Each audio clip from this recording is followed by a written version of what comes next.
pessoal, essa é a segunda parte da aula 2 de Teoria Geral do Direito Constitucional, do primeiro período da FAST. Na primeira parte nós estávamos falando sobre o artigo 1º e conversávamos sobre a República Federativa do Brasil. Demos o conceito de república, dissemos que a república é uma forma de governo. E agora vamos passar para a segunda palavra do conceito, República Federativa. O que é uma federação? A federação é uma forma de Estado, em que o Brasil se organiza sob a forma de união de Estados autônomos, de entes autônomos, para formar o Brasil. Então, os Estados, o Distrito Federal e os municípios são entes dotados de autonomia que fizeram entre si um pacto de subordinação à Constituição Federal, formando a República Federativa do Brasil. Então, a nossa federação é a nossa forma de Estado. Não confunda esses conceitinhos: república, forma de governo, federação, forma de Estado. As características da nossa federação. A nossa federação, ela concede autonomia aos entes. Que tipo de autonomia é essa? Essa autonomia é uma autonomia financeira e administrativa e também política. Que autonomia financeira é essa? Aos estados, Distrito Federal e municípios, cabe gerir os seus próprios recursos e os recursos recebidos em função da repartição constitucional de receitas. A repartição também de receitas, de competências para legislar e arrecadar impostos é também trazida na Constituição. Então a Constituição, além de conceder autonomia, ela já faz uma repartição de competências para legislar. Então, a partir do artigo 18, 19 até o 22, nós vamos ver essas divisões das repartições de competências dos órgãos que compõem a União. Uma outra característica da federação na Constituição é que a federação é protegida por rigidez constitucional. Para ser alterado o nosso regime de federação, apenas a alteração pode ser feito por emenda constitucional, que exige um quórum qualificado aí para as emendas constitucionais. No entanto, se for abolir a forma federativa, essa emenda não pode tramitar. Constitui cláusula pétrea, rigidez constitucional aí, que não pode ser alterada sequer por emenda constitucional. Então não pode suprimir a federação, pode ser alterada por emenda à Constituição. Uma outra característica desse nosso sistema federativo é a constituição de um órgão constitucional máximo, que é o Supremo Tribunal Federal, que é o órgão máximo do Poder Judiciário, com as atribuições de ser o guardião da Constituição Federal. Uma outra característica da nossa federação é a possibilidade de intervenção federal como mecanismo de proteção dessa forma de Estado. Então, a possibilidade de haver uma intervenção federal para garantir a federação é também uma característica da nossa federação. Uma outra característica é a unidade de nacionalidade. Todos, independente do estado que residam, são considerados brasileiros e a Constituição deve ser observada por todos os entes, em todos os locais, dentro desse território brasileiro. E nós falamos também que a República Federativa do Brasil é formada pela união indissolúvel de Estados, municípios e Distrito Federal e constitui um Estado democrático de direito. Estado democrático de direito é um regime de governo. Forma de governo é a República, forma de Estado é a Federação, regime de governo, Estado democrático de direito. O que é o Estado democrático de direito?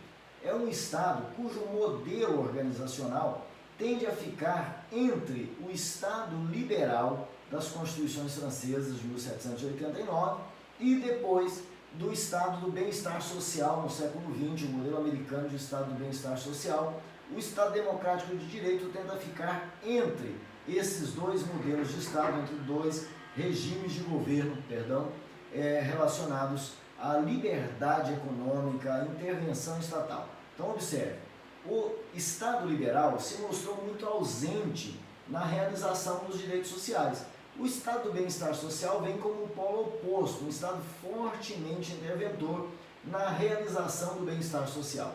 O Estado Democrático de Direito não quer ser liberal como o Estado liberal e nem tão interventor quanto o Estado do bem-estar social. Então é um regime de governo que procura adotar um modelo liberal, mas consubstanciado com algumas características de intervenção para assegurar um patamar mínimo de bem-estar a essa população.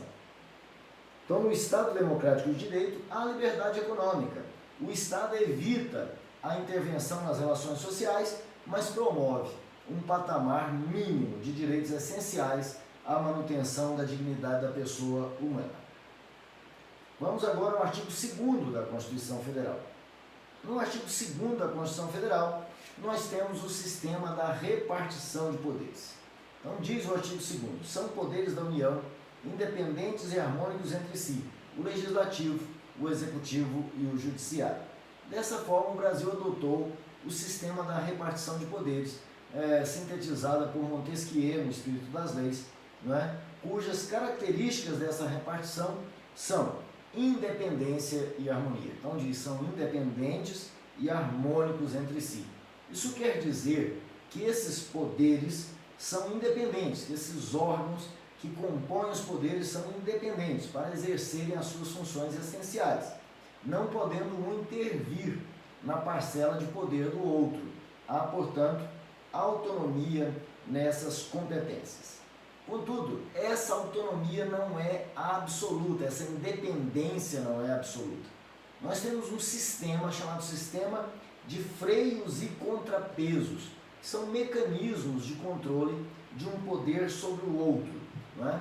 Então, há essa própria existência do sistema de freios e contrapesos na Constituição Federal já nos indica que a independência dos poderes não é absoluta.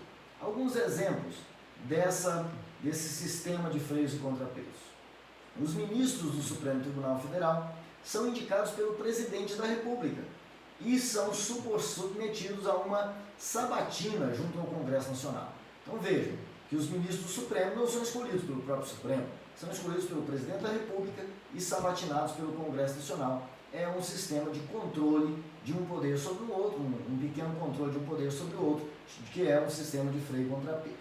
Nós temos também um outro exemplo na criação da lei.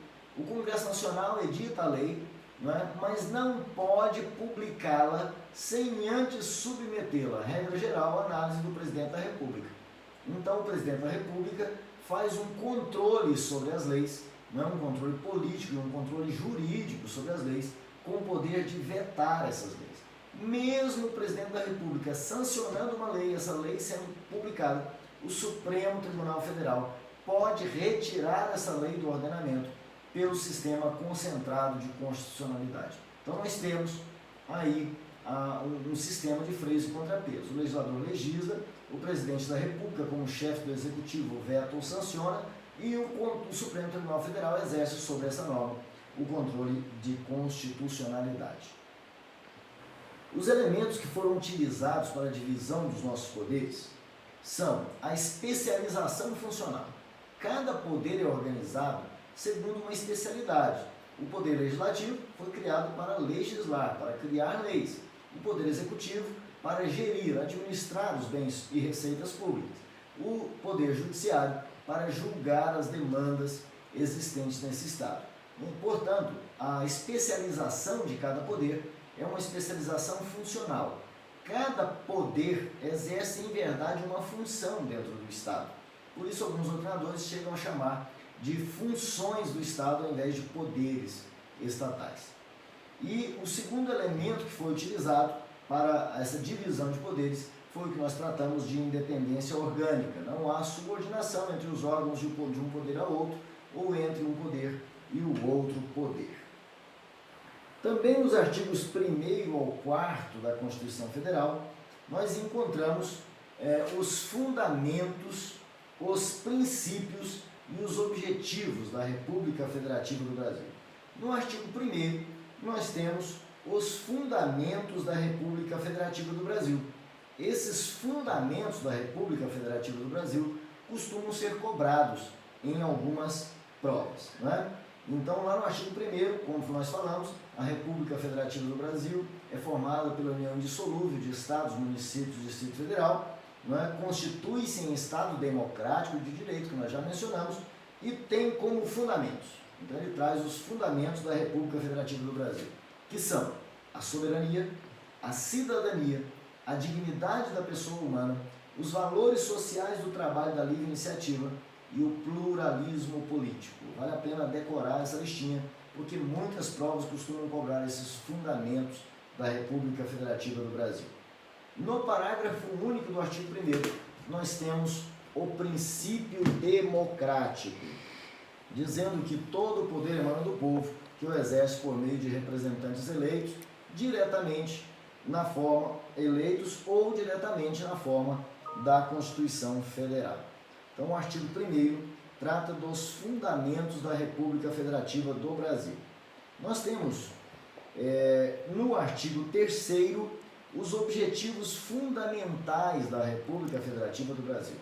Esses objetivos fundamentais, para facilitar a sua compreensão, facilitar você memorizar, eu dou a seguinte dica: é sempre um verbo no infinitivo seguido de um sonho.